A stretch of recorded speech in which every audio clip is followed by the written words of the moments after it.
Hello students, आज हम श्रोता विश्लेषण पर चर्चा करेंगे। किसी भी संचार प्रक्रिया का केंद्र बिंदु माना जाता है श्रोता को। श्रोता वो होता है जो हमारे संदेश को सुनता है, यानी जिसे संदेश प्राप्त होता है।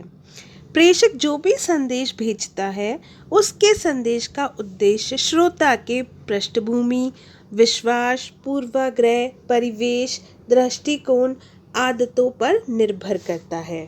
इसीलिए श्रोता संचार प्रक्रिया का केंद्र बिंदु माना गया है। श्रोता 5 प्रकार के होते हैं। प्रथम या वाहक श्रोता। वाहक श्रोता वो श्रोता होता है जो सर्वप्रथम संदेश को सुनता है और दूसरों तक पहुंचाता है, जबकि दूसरा श्रोता होता है प्रहरी श्रोता या माध्यमिक श्रोता, जो ये तय करता है कि संदेश प्राथमिक श्रोता तक पहुंचाया जाए या नहीं पहुंचाया जाए। तीसरा होता है प्राथमिक श्रोता, जो संदेश पर प्रतिक्रिया देने का अधिकार रखता है, यानी ये असली श्रोता होता है जिस तक संदेश पहुंचना चाहिए।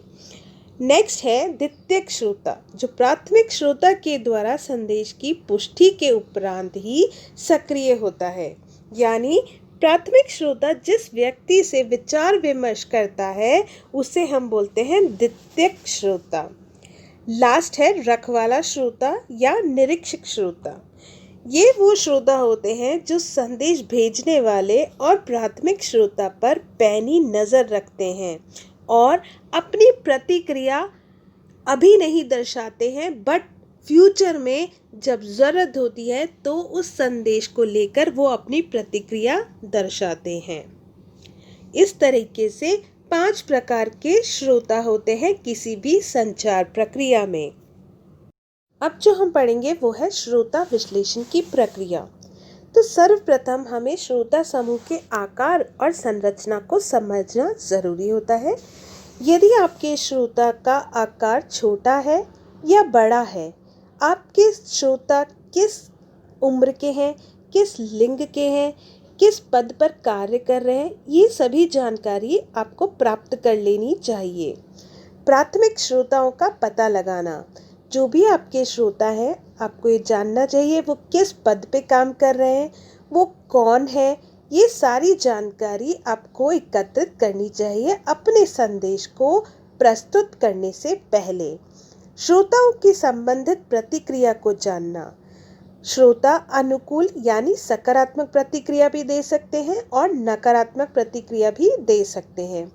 यदि हम चाहते हैं कि हमारे श्रोता सकारात्मक प्रतिक्रिया दें, तो हमें जो भी बातें हम अपने संदेश में कह रहे हैं, बोल रहे हैं, उन सभी का प्रमाण होना चाहिए और सभी बातों को हमें क्रमबद्ध में बोलना चाहिए, यानी सीरियल में, सीक्वेंस में बोलना चाहिए, जिससे हम नकारात्मक बातों से बच पाएंगे और श्रोता भी हमारी बातों से निष्कर्ष और सुझावों को ढूंढ पाएंगे, समझ पाएंगे।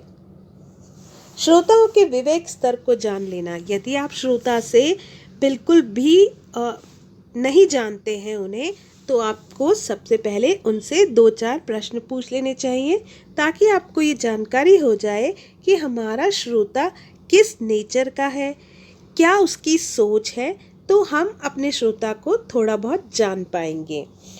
नेक्स्ट, संचारकर्ता एवं श्रोता के संबंध। संचारकर्ता की संगठन में क्या स्थिति है एवं श्रोता के साथ उसके कैसे संबंध है, मधुर संबंध है या उनके बीच में कोई अनबन रहती है। इन सभी बातों पर संदेश की शैली, आवाज़ और प्रस्तुतिकरण को ये सारी बातें प्रभावित करेगी। अगर आपके संबंध मधुर है तो आपकी शैली, आवाज़ और प्रस्तुतिकरण अलग होंगे, और यदि आपके बीच में अच्छे संबंध नहीं हैं तो ये भी आपके संदेश की या आपके बोलने की शैली, आवाज़ और प्रस्तुतिकरण को प्रभावित करेंगे। तो इस तरीके से हम श्रोता का विश्लेषण करते हैं। श्रोताओं को संतुष्ट करना हर व्यक्ति के लिए ज़रूरी है। प्रेषक हमेशा यही चाहेगा कि मेरा संदेश इस प्रकार का हो कि सुनने वाला यानी जो श्रोता है वो संतुष्ट हो जाए और उसको सारी बातें समझ में आए और वो सकारात्मक प्रतिक्रिया दे। तो आपको सबसे पहले सूचना संबंधी आवश्यकताओं की पूर्ति करनी है। मतलब श्रोता क्या जानना चाहते हैं। गर्भित प्रश्न क्या है? गर्भित प्रश्न वो प्रश्न होते हैं जो श्रोता कभी पूछता नहीं है, लेकिन प्रेषक को उसका जवाब देना जरूरी होता है। यानी कुछ प्रश्न छुपे हुए होते हैं जिनका जवाब हमें बिना पूछे ही देना होता है। संपूर्ण आवश्यक सूचनाओं को एकत्रित कर लेना चाहिए। सूचना की सार्थकता और सत्यता को सुनिश्चित कर लें, उनकी जांच कर लें कभी भी बताने से पहले। समुचित संदेश वाहन विधि, समय, स्थान, व्यक्ति का स्वभाव को ध्यान में रखकर चुनाव करना चाहिए। आपको किस विधि से संदेश पहुंचाना है श्रोता तक, ये आप पहले ही उसका चुनाव कर लें और इसका चुनाव करते समय आप समय, स्थान और व्यक्ति के स्वभाव को ध्यान में रखें कि श्रोता क्या चाहता है, वो कैसे बातचीत करना चाहता है। क्या वो आमने सामने बैठकर सुनना चाहता है कि वो YouTube पे आपसे सुनना चाहता है या कोई और लाइव सेशन चाहता है। तो आपको समय, स्थान और व्यक्ति के स्वभाव को ध्यान में रखकर ही समुचित संदेश वहन विधि का चुनाव करना चाहिए।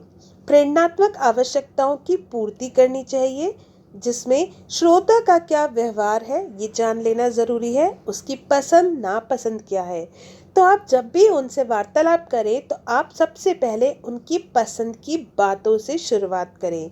जब आप उनकी पसंद की बातों के बारे में चर्चा करेंगे तो धीरे धीरे श्रोता आपके साथ मिलजुलने लगेगा और बातों ही बातों में आप धीरे धीरे अपनी बात भी श्रोता तक रख सकते हैं। इसको बोलते हैं प्रेरणात्मक आवश्यकताओं की पूर्ति। फिर बात आती है व्यवहारिक आवश्यकताओं की पूर्ति। श्रोता के पास समय की कमी होती है। आप सभी जानते हैं, जो भी बिजनेसमैन होते हैं वो बहुत ही बिजी रहते हैं, उनके पास ज़्यादा समय नहीं होता है। तो जब भी आप ऐसे व्यक्ति से कोई बात करेंगे या संदेश देंगे तो आपको ये ध्यान रखना है कि आपकी बातें ज़्यादा लंबी ना हो। यानी आप उसकी एक समरी बना सकते हैं, चार्ट्स, टेबल, फिगर्स का प्रयोग कर सकते हैं, जिससे सुनने वाला आपकी बात को आसानी से और जल्दी से समझ सके और उसके समय का भी वेस्ट ना हो।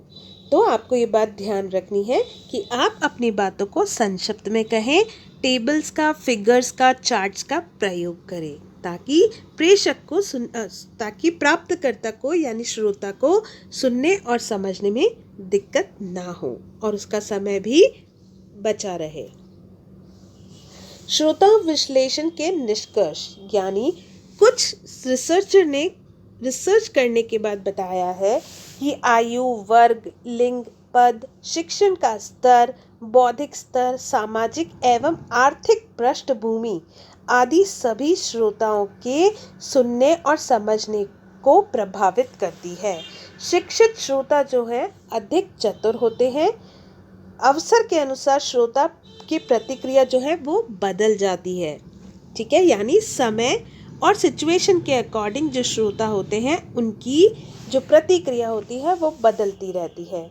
धनी व्यक्ति हैं जो परिवर्तन के प्रति उदासीन माने जाते हैं। बच्चों पर नाट्य शैली का अधिक प्रभाव होता है। किशोर अवस्था के श्रोताओं पर टीवी का अधिक प्रभाव होता है। तरुण उम्र के श्रोता नए संदेशों को बड़े चाव से सुनते हैं और उनमें इंटरेस्ट शो करते हैं। वहीं वयस्क श्रोता विकास उन्मुखी नई नई बातों से प्रभावित होते हैं और प्रौढ़ उम्र के व्यक्ति नए विचारों को आसानी से स्वीकार नहीं करते, वृद्ध परिवर्तनों में रुचि नहीं रखते हैं। यानी अलग अलग उम्र के व्यक्तियां किस बात में इंटरेस्ट रखते हैं, नहीं रखते हैं, उसका वर्णन यहाँ पे किया गया है। और ये सारी बातें बहुत सारे रिसर्चर ने रिसर्च करने के बाद वो निष्कर्ष निकाले हैं, उन्हीं सभी बातों को यहाँ पे रखा गया। आप सभी को ये टॉपिक समझ में आ गया होगा कि श्रोता का विश्लेषण करना किसी भी संचार प्रक्रिया के लिए मुख्य बिंदु या केंद्र बिंदु क्यों है। क्योंकि यदि आपके द्वारा दिया गया संदेश श्रोता को समझ ही नहीं आया तो आपका संचार प्रभावी संचार नहीं कहलाएगा। तो श्रोता विश्लेषण करना बहुत ज़रूरी होता है। आपको किसी भी टॉपिक में कोई भी दिक्कत है तो मुझे क्वेश्चन पूछ सकते हैं, मुझे कमेंट बॉक्स में लिख सकते हैं। Thank you so much for today. मेरे चैनल को लाइक, शेयर और सब्सक्राइब करते रहिए। Thank you so much.